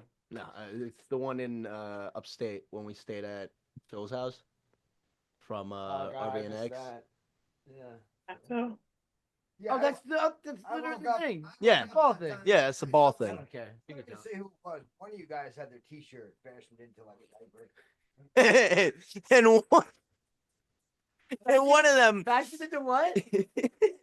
I'm not familiar with that term. You guys have like your It's more like a one piece. It wasn't one of us. It was this one. fashioned into like a 1930s wrestler outfit. But not everything fit. It wasn't. Yeah. So yeah, How to get the pectorals fully covered. You wouldn't even see a chest hair. it was You got to just see a lot in the bottom. one lonely ball and I thought I was being conservative. slowly approaching, Like, you go to a restaurant and have, like, threateningly. the open kitchen. Right. It was an open kitchen concept. Open kitchen concept. Yeah. Quite frankly, the one ball warrior I don't know why you guys. at someone else's house. Why you guys were doing that No, in the no middle of the idea. night? We had already. I thought everyone had already dozed off. Clearly not. No, we were getting changed and whatever, and he just started approaching me with one ball out, and I was fucking terrified. Still have nightmares. What are you guys doing? No, guys. You play a show. You have a lot of drinks. You crash at a buddy's house who you've never been to before. And you pop a ball out. You accidentally rip your shirt down and You self-ventilate. things pop out. Where And... did this happen? Like in Phil's house. RBNX. After Snugs. Where were you? Did you go somewhere else? I must have, because I don't remember. Yeah, the 3 of us were there. Yes, I was. And did you go straight back? But I might have gone. I was home. in. I went to home. PA after I had to that. get home the next day. Oh, okay. Yeah, you losers missed out on that. I guess so. Yeah. Oh my God. This is filler. That really wasn't a worthwhile story. I'm sorry. Yeah, like if you ask like Aerosmith, they're like, oh geez, like what's the audience? I mean they have a lot of good stories. Ours are mostly involving like our anatomy, around ourselves, around each other, just around each other, and basically making fun of each other. Like we really don't have any funny stories. Surprised no one told you. I feel like I think I laughed We during don't this. have any stories on the road where we're like we're in the middle of like a hot, Probably really funny hot ones we're not getaway, thinking of. like a hot getaway or something, or we didn't like we ditched something, or we, none of that. And honestly, I feel like we probably got some gems, but we're just giving you. We're going straight for the dirt. We're going for the deep cuts. Yeah. Intimate night That was with fun. Skappository. Yeah. We You can don't leave need the one censorship. ball We in. didn't Yeah, stay off alright. the record. Let it ride. Let it For the ride. one Let ball. everyone know about Jess's testicle. My testicle. His Jesticle. gesticle. My gesticle. Is it majestical? I went into his job at Trader Joe's this morning because I got out of work real early and I needed to pick up avocados, and I'm like, Gesticle. True. And everyone That's looked. his nickname. Everybody laughed. Everyone was looking at me. And then they broke out in song. There's no flash dance. 3 guys turned around with In the avocado section. Gesticle. Yeah, that's exactly how it went. Oh, that'll be on the next EP. Cool. All right, so I do have a question. Completely changing gears. One thing we like to ask is, well, we love seeing young kids, young Rudies and Rudettes at shows, all ages. It's just like it's nothing better. That's the best. What kind of message you guys have for these young punks and Rudies that are coming up? I say stay vigilant and be careful because, there's been some things that have happened. Like, as long as everyone's having a good time, but you can't always avoid the creeps, but just stay looking out and know that people have your back when it comes to that. That's what I have to say, because I hear stuff in my other scene with the metal scene, and there's stuff going on with that. But I just want everyone to have fun, and just look out. Some people prey upon the youth, and we don't like that. But I will say the ska and the punk scene, I feel like are solid. Like everyone's Solid, looking out tight. for each other. If there is by chance some weird or creepy person showing up causing trouble, We fuck them up. that's the type of scene that honestly I'm not that worried. I feel like someone's gonna have As a mom who takes her 9-year-old kid, and he's been going since he was 3 to shows, I feel like he's safer in the ska scene than the punk scene. I've Yeah. seen some shit. That's how Yeah. Christian's son is 9 years. Yeah, I'm pretty sure what he meant was like our message, like our musical message. Not about like. No, both. I mean, this is very No. important. Don't get me wrong. This is very This important stuff. important. This is very crucial stuff. I'm glad we got it. I'm glad we got it covered. But also like the message. Yeah. You know what I mean? Like, remember we all met? I told you guys there was the 3 M's, the music, the message, and the McDonald's. not ringing a bell. You don't remember that? All right. Oh, Tony remembers it. Oh, It's all about the 3 M's: the music, the message, and the McDonald's. right. Right. But yeah, the music and the message. Tony, give it to us, man. Tony is a very active in the scene individual, and he does have his own views on maybe there's some senses of elitism, some unfounded arrogance. Yeah. So what's your message here, Tony? Excuse me one second. Give it to us straight. Yeah, I mean, especially for the younger crowd, I would say, I would say keep the faith, know your roots, and by that and be yourself. Don't forget the struggle, don't forget the streets. No, but just when I say know your roots, just I love seeing this new younger generation getting into ska and all that, but I feel like a lot of times, you mentioned, the specials or the selector, and some people are like, oh, who's that? And it's we're trying to introduce more people. It's the more roots type stuff, and so just know where this music come from, and like Cody said, just being safe out there, and just looking out for one another, which is what punk and ska is all about. It's all about unity, and stand up for what you believe in. Don't be afraid of adversity. That's all I would really say. I think that's the main message to take away from music. Just stand your ground, stick up for what you believe in, look out for each other, don't be an asshole. And for the whole age scene, keep coming out to shows, because the more kids want to come out to the shows, the more the venues will realize that there's oh, we need to do all ages shows, you know. Yeah. You know. You sell that The more- merch. I remember back in my day, like I was going to like, I feel like all ages shows, like I took that for granted, but that was just a thing, you know. There was a lot of that going on. You know, even started playing in my first band. We were like 17. Us ourselves, we we were all ages. Like like we needed to. Yeah. Any. So like I just feel like if kids keep coming out and wanting to see bands and just the scene is strong, then the venues will realize that and open their doors for all ages shows and make the accommodations that are needed to have them. Your wristbands, whatever, close the bar if you have to, whatever you gotta do, but keep these kids going to shows, positive shows with good messages and solid scene, And respect the space. It's not your home. Yeah. Because then it ruins it for other people. R.I.P. Sweet don't 208. trash the venue, obviously. Probably more for the punks than the ska kids, but whatever, Yeah. Yeah. No, and just any venue owners tuning into this, just like don't be afraid of All ages. all ages shows. Like I know plenty of people. Like I'm 26, but there's plenty of people my age or younger, not even 21 yet. They got no interest in drinking. They just want to go out and see a show and have a good time. And you don't necessarily need booze or drugs for that.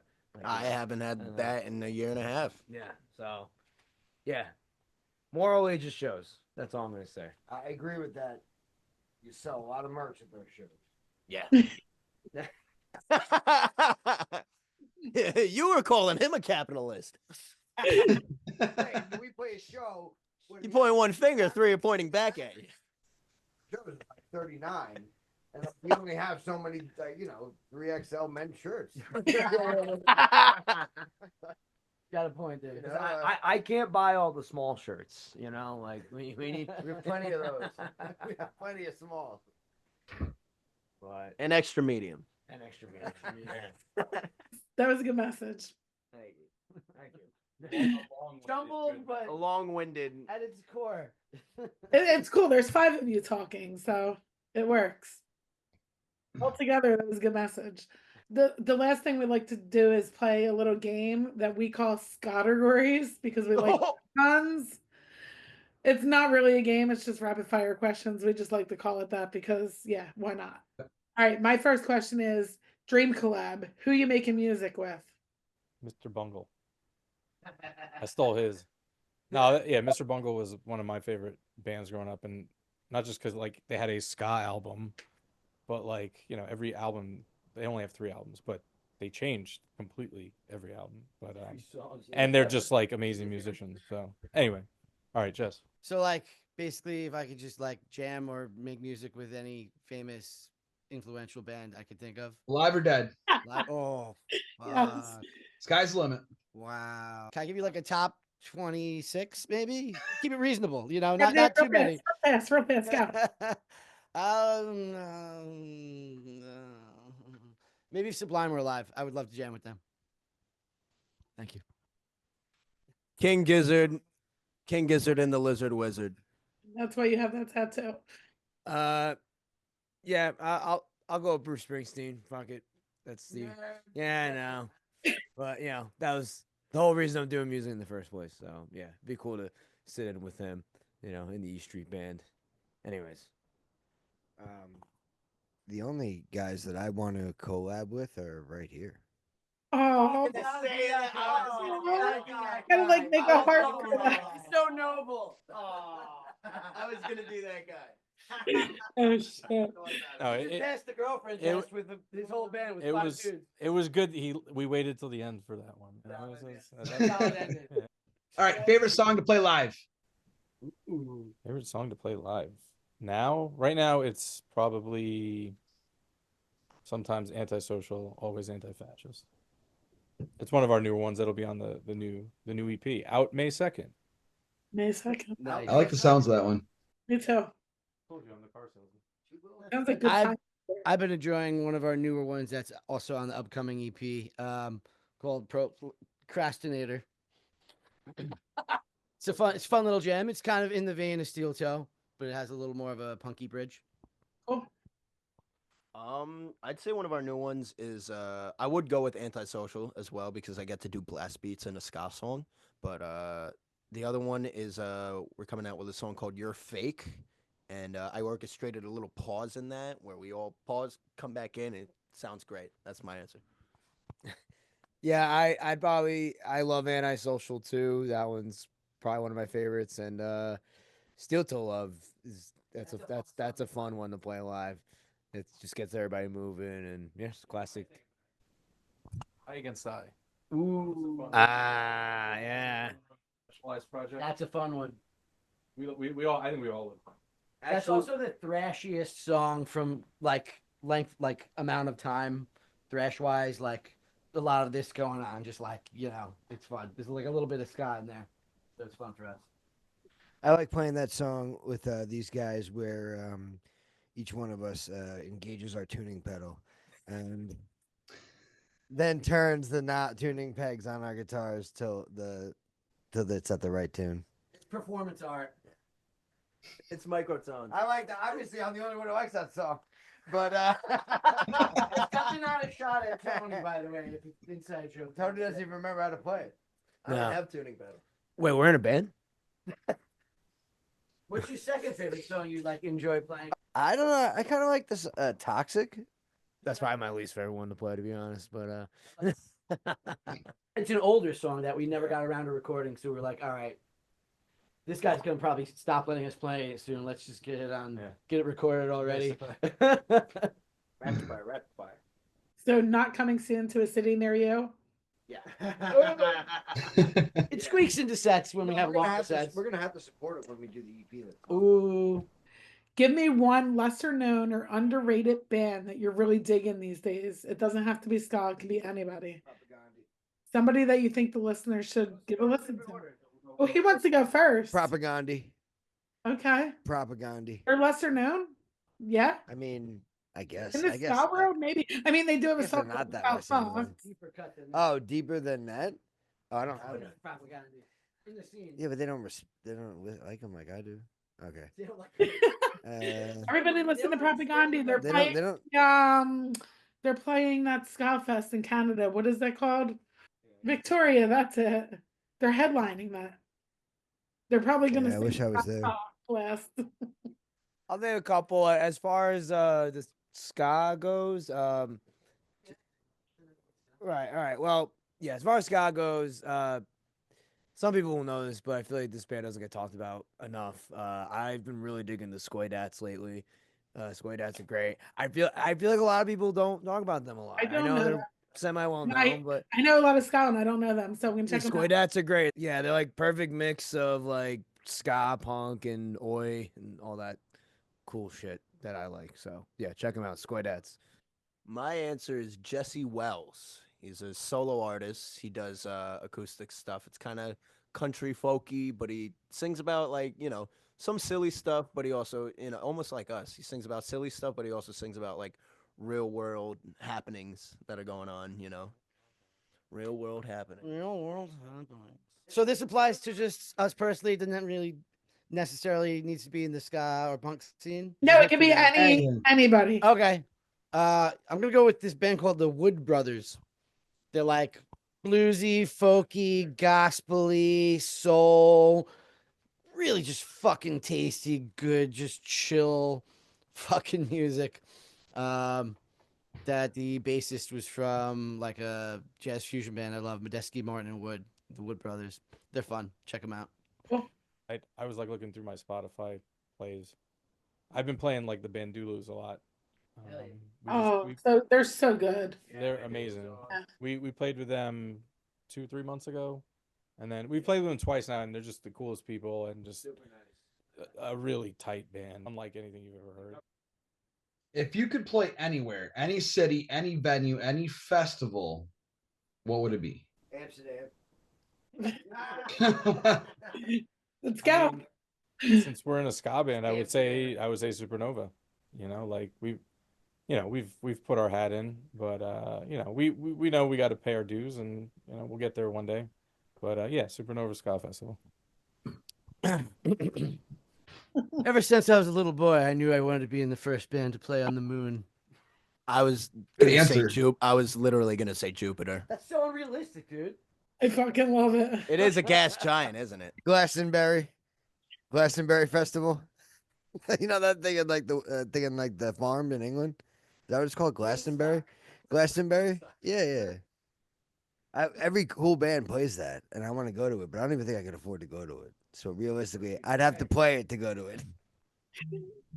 I'd probably say first thing that popped in my head is Hamburg, Germany, because right, yeah. Actually, no, not because of the Beatles. I mean, sure, it's a plus, whatever. But yeah, but they played in Hamburg a lot. They're very popular in Hamburg, Germany. But yeah, it's a very artsy town over there, and that's where the German side of my family's from too. So it'd just be kind of cool to get in touch with my roots for me personally. But yeah, Hamburg, Germany. Shout out to St. Pauli. Speak the same language as them. Have fun. At Glastonbury, probably. Woodstock 2028. Wait, is that a thing? Hasn't been announced yet. Woodstock 2030. They're gonna have fake garbage mountains for Jess to climb on. They're gonna, like camel points don't even exist anymore, but they're gonna put some in there for you. Camel cash. Hey Ryan, I did not hear Detroit or Philly. Did you? No, I didn't. No, that was assumed, right? They're gonna make it this way though. Don't worry, Jess. Of course. Oh, right. We played Philadelphia. Yeah, we played Philly once. We haven't obviously we haven't played Detroit yet, but we will. You played with the Manipulators. Where did you play in with who else? Ortlieb's. Oh, yeah. I did we see played- that. Actually. Manipulators, RBNX. Was there another band? Oh, Take Today played that too. All great bands. Yeah, Yeah. it was a cool Let's show. do that again one day. Where we played, it reminded me of Williamsburg, Brooklyn. Like, Yeah. it didn't look like the area, at least of how I remember Philly. It was like very like hipster Brooklyn, like not in a bad Very way. uppity because you were in Northern Liberties. It was cool though. I was like, It's uppity. yeah, I mean, I don't know. I like all the sides of different Uh-huh. cities, but it was cool. Cool. Well, we'll have to get you back here someday so we can see you. Please. Unless you guys have something to plug, that's what we had on the agenda for tonight. But feel free to share anything you want. I know you talked about something you had coming up on a show, like a TV thing. Is it too Oh. early to talk about that? We could probably talk about it. We weren't allowed to post social media stuff about it. Over the past in the last summer, we got this weird, like what we thought was a spam message in our Instagram spam folder, and it was a casting notice looking for ska bands for a TV show. And so, Tony did an audition, and they loved him. And they also wanted us to be like his backing band. And so we ended up being on this NBC show called Poker Face, which it's streaming on Peacock, and I think the season 2 is coming out in May. I think if the episodes line up the way we shot ours, I think it was episode 4. Ours will be out May 15th, and so again, we could always get put on the cutting floor, like we don't know if we're actually going to be in it. Most likely we will, but who knows? But we don't want to make a huge announcement about it. But yeah, Poker Face. Yeah, they're not listening to this. No, but We have a sniper. it was crazy because it Cut was like, completely. It could probably Yeah. waver in the length of the scene we Right. filmed, but we recorded a song right. for it.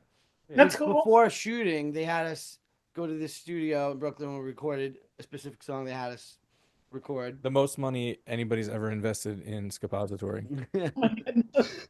Like it was like $1 million studio. It was a great experience. So watch Poker It was Face. a big great show. Hollywood set. Starring and, Natasha yeah. Lyon. Have you been watching it?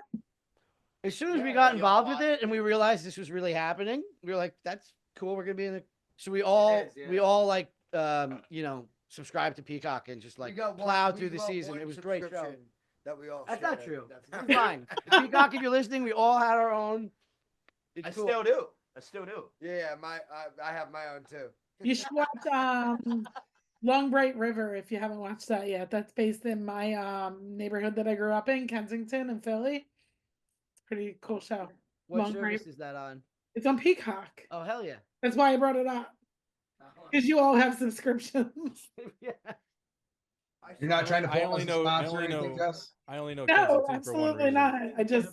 I enjoyed it because I grew up there, and The only thing we shout out have your hometown. left to plug out is our shows. Our mini tour this weekend with Half Dizzy. We're going to. I know we're playing at their house in Mastic. They have a little venue there, DIY. Then we're going to Kingston. Dizzy Den.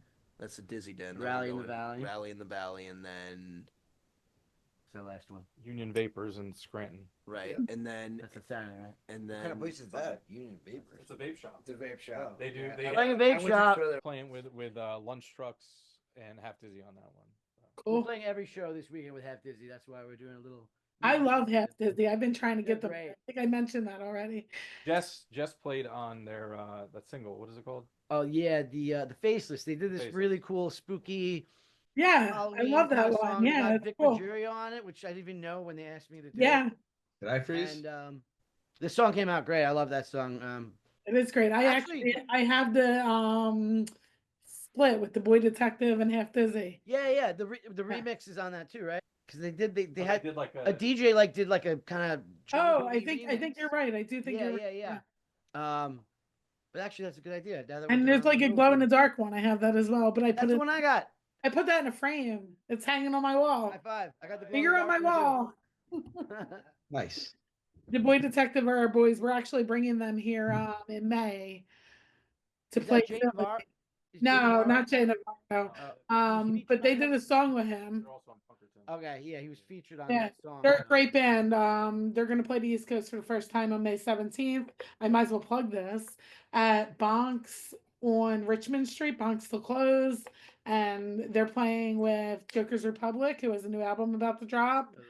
And two Philly punk bands, Assemble and Paths to Glory. Cool. Sick show if you're in the Philly area or not doing anything.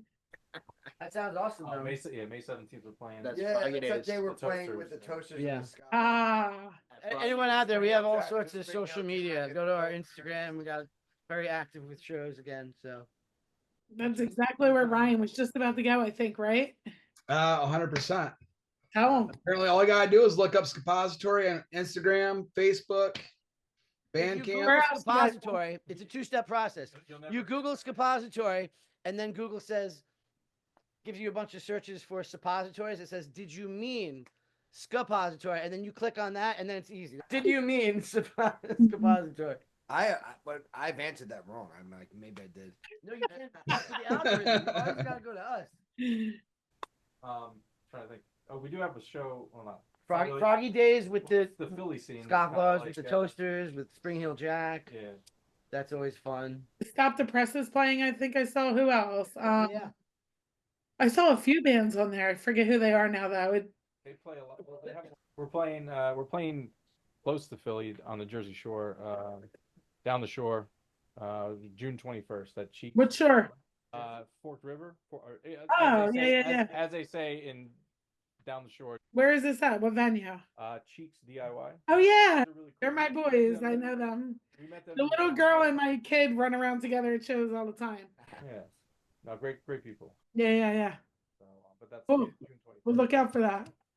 I've been telling them I'm going to get to a show. Speaking of April 19th, it is going to be the next national day of protests across the All country. that. So I want to make sure I throw that out there.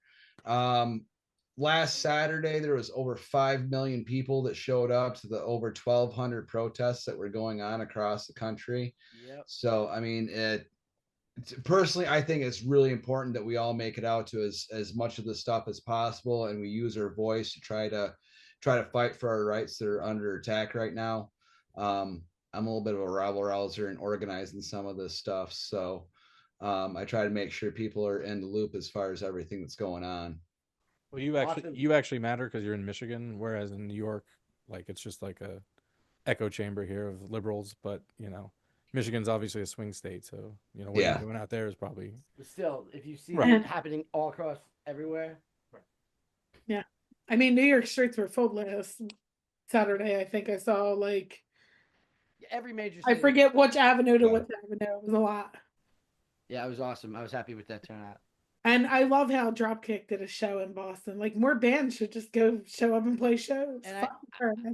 I heard their like Twitter was blocked like the next day or some bullshit. So the real story was they left Twitter 2 years ago or whenever he took it over, and somebody made a fake Twitter and they Okay. got banned after that. So they were like, "Fuck you, we left you first," but okay. Fair enough. I love Dropkick. They're the best. Dropkick rocks. Yeah. Do or die. I have a lot of respect for those guys, especially now because their fan base changed a lot over the years, and they just said, "Fuck you, I don't want you." Yeah, they kept it real. They really did. Talking about Belmont. Big ups to them. Yeah. Yeah, we need more people That's probably the not last afraid Long to Island speak their show. voice. For real. All right, well, unless you guys got anything else, that's it. Oh, Thanks so much for coming on. It's Hi, been a Mom. blast. Fun. We do like to give a message to everyone at the end, and that is if you want to have a scene, you need to be the scene. Go to the shows, have a good time, love on your people because these are hard times right now. Be together, buy the merch, tip your bartenders, just support everybody because this is a fantastic scene and it's a family and we all support one another. And you know what? Put on your own shows too. Oh, and that's what we just started doing. Yeah. Put on your own shows because that's Put on your how, own shows. yeah, that's how a scene. Why not? Because I've thrives. been begging people to bring certain bands here for over a year, and finally I'm like, fuck it, I'm gonna do it myself. Start booking them. We'll be Yeah. there. Invite us. Yeah. And again, this I'm gonna ask you again because we don't want to do this and not have the bands that come and join us do it for nothing. Please follow, like, subscribe, and listen to the interviews. We do plug music in from all the bands, at least 3 songs, so that you get a taste of their music as well as getting to know who they are as a band. And we would really appreciate you listening and following. Thank you for doing Thank what you very do. much. Thank you for having us.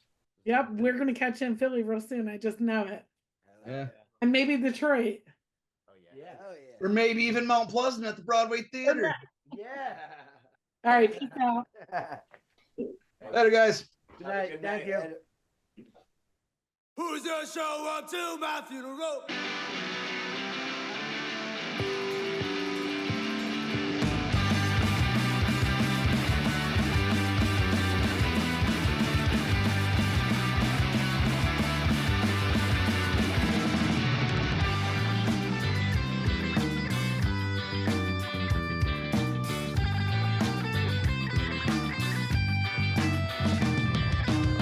Who's gonna show up to my funeral? Well, I go on, business as usual. If you be there, then where are you now?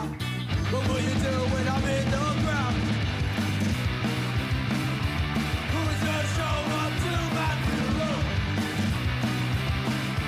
Who's gonna show up to my funeral?